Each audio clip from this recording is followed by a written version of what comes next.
Yep, that looks a lot like a cryptex, doesn't it? But is it? I've already made the rings from a piece of galvanised pipe, which was kindly donated by my garage door.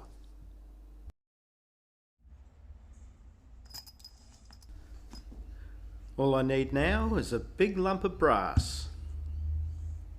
Stay. Stay. Alright, don't stay.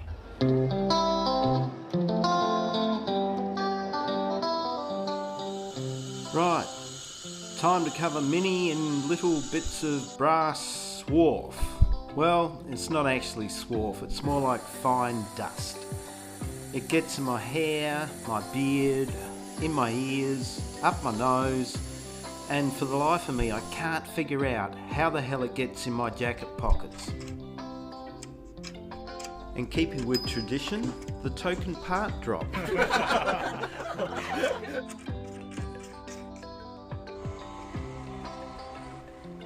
Here I'm drilling 2mm holes under each of the rings that will take a spring-loaded pin. I'm cutting a shoulder in the body to take a 1mm thread, about 5mm deep. Another successful threading operation. Oh yeah!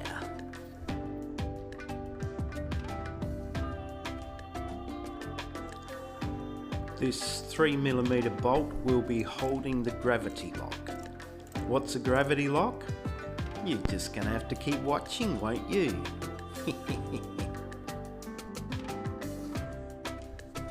While the part is still in the lathe, I'm going to turn both ends of the cryptex.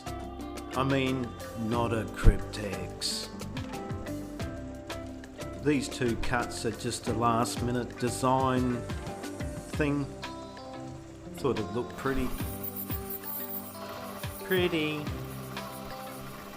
The cutter I'm using is just something I threw in there to hog out most of the metal. It's about this stage I thought, better set my calipers.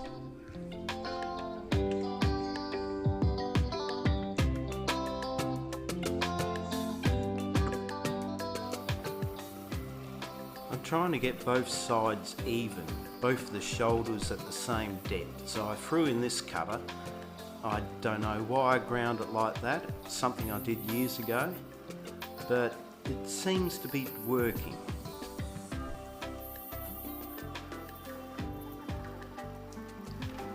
Only trouble is it left this knob right in the middle, which I had to remove. Back to good old faithful.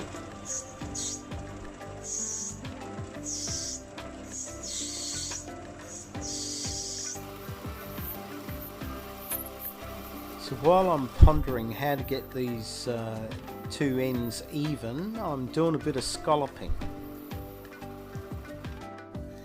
To even up these corners, I decided I would give my parting tool a try.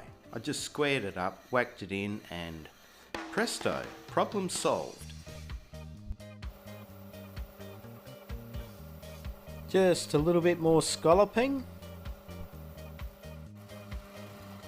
This is a 4mm chainsaw file which I'm using to tidy up the scallops. I'm moving it at an angle deliberately. No, I'm not drunk yet. Just to keep as much material as I can, I decided to hack it off, and no, I didn't damage my bed. This time, a bit of shaping with a rough file, then a fine file, then a bit of 400 paper. Now at about this stage I'm thinking, how do I get a decent finish? And I thought, oh, this bodgy machine I bought's got a spare Scotch-Brite wheel. I wish I thought of this years ago. It's easy to hold, it's safe to hold, and it gives you a really good finish.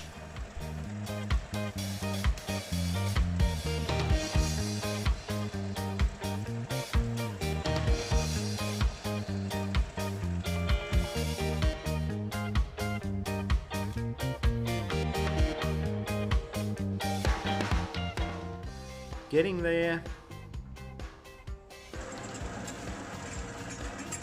What the? Is that an earthquake? Oops. This sleeve fits between the 3mm bolt and the bearing, and it's slightly longer to prevent it locking up.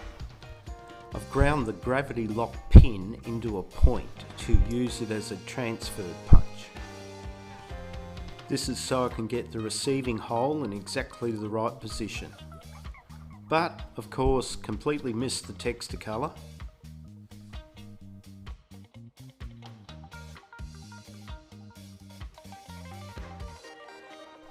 I'm using a long pin to join the two halves of the lock together so I can lock it up and make sure the rings still turn.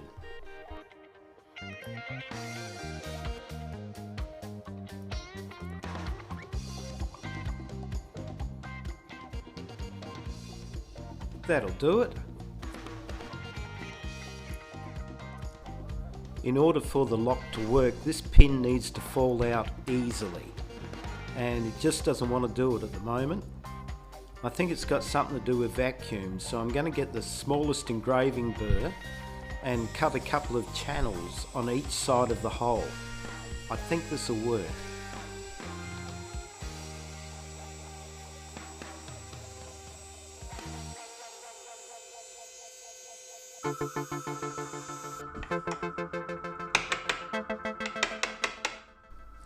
I reckon that'll be enough.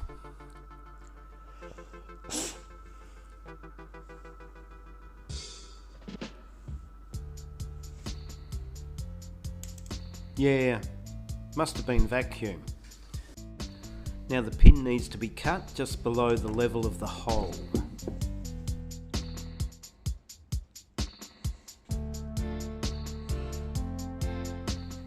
The pins I'm using are a 2mm drill bit shaft, and they actually fit into my dental handpiece. I'm too bloody lazy to go and get my diamond file, so I'm using the edge of the cut-off wheel to form a dome onto the end of the shaft.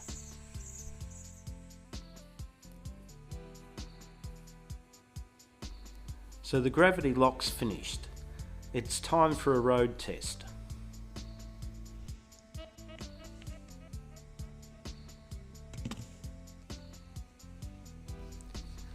The pin's locked there, tip it upside down and it's free. Looks good.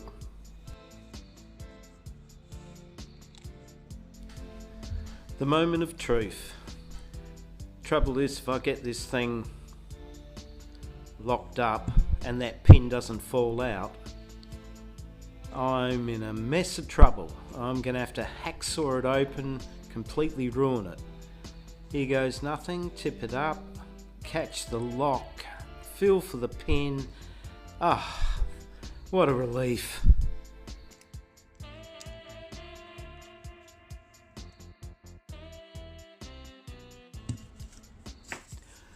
Now for the springs. I picked up some old clock springs on the side of the road. I've cut the middles out about the right size to go inside the cryptex, or not a cryptex. So if anyone recognises these springs that I picked up, thank you for the donation. Much appreciated. Knew they'd come in handy one day. This is clicking rather nice, so I'll just pull it off. Try not to drop another pin on the floor. This would be number 4. Thank you very much. Drop out, drop out. Oh, there it is. So this is how much I had to thin the spring out to get the right tension. They don't make springs like they used to. This is probably, I don't know, 100 years old, grandfather clock spring. So I'm going to use this as a template. I will just put a few marks on it, then go to carving out a spring. First off, I figured, yeah, better put it in the vise. I didn't want this cut-off tool grabbing and flicking me in the nose. That would completely ruin my day.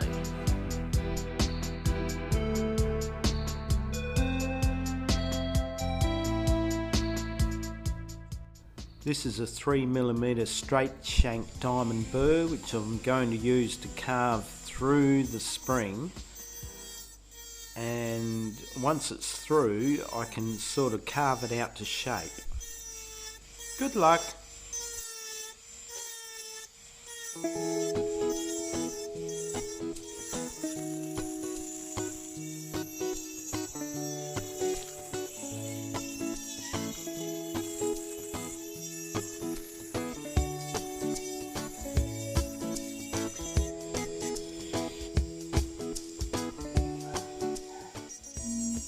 Slipsies! I hate slipsies. Too much whiskey. Or maybe not enough.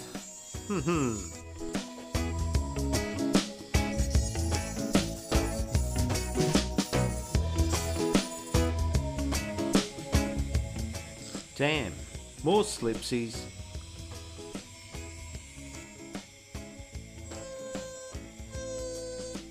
Here I'm using a 2mm round burr to cut the grooves for the pins to click into.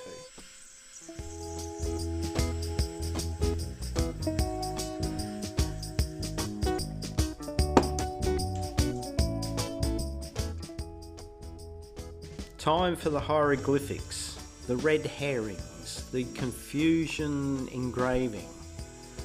Okay, we're on a K. What comes after K? I, J, K. It's an L.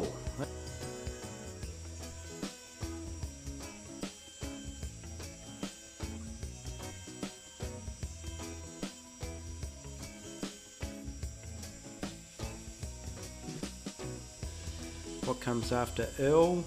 A, of course. A. Look at this A. Look at it. Yep.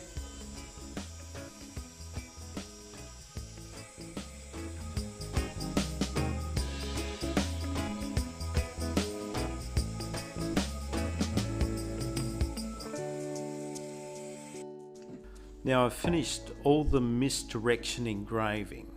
The first row has a missing click. The second row has 2 clicks in one spot.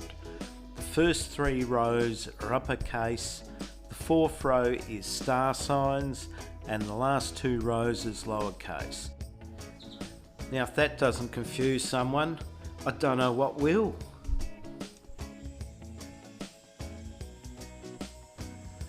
Now this is the biggest hint I'm going to put on the not a cryptex.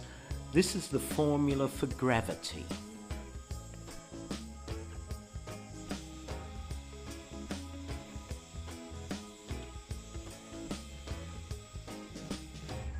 Now just to throw another spanner into the works, I put the formula for permutation. This is a tungsten carbide burr sharpened down to a point. I'm just going to give it a bit of a sharpen on a diamond plate. I'm going to stop the machine, I'm going to put it on an angle and just give it a bit of a scrape. That will give you a microscopic cutting edge for microscopic engraving.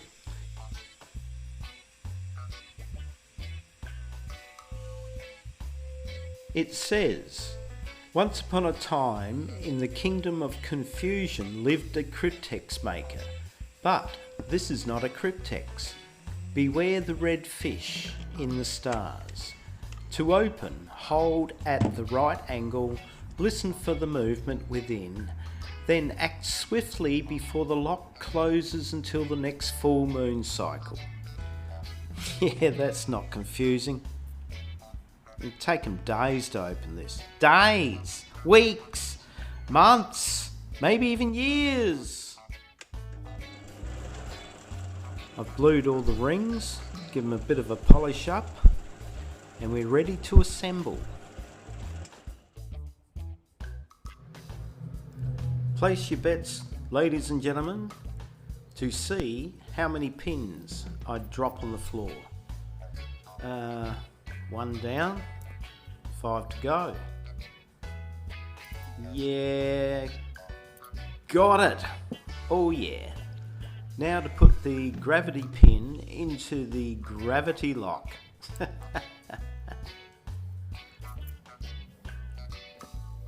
And this is what you get when you open it.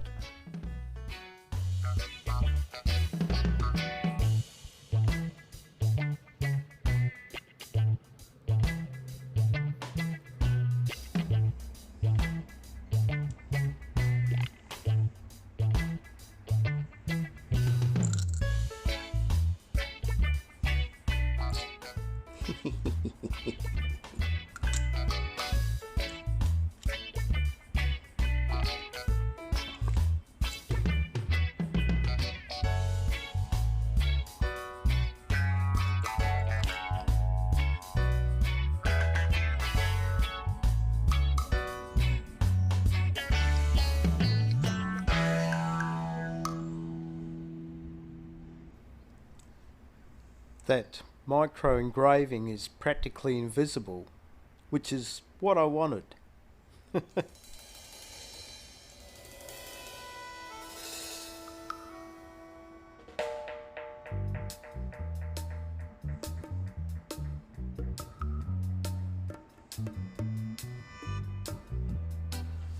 Alright, now to find a victim. Where is my victim? Here he is! Open your present!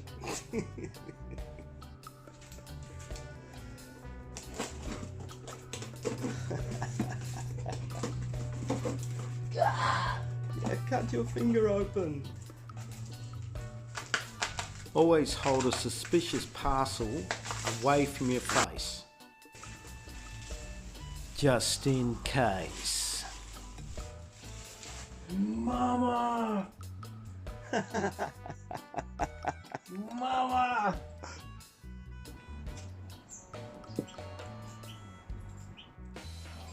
What's this? You made this? Yeah. No. Force is mv squared over f. Well, that's so amazing. What's inside? Well, you know, a lot of puzzles have things you got to get in the right position before they open. Yeah, I know. Yeah. Okay, so these have to be aligned with letters. Mm-hmm. That's fine. To start with what? To start with what? This is so amazing.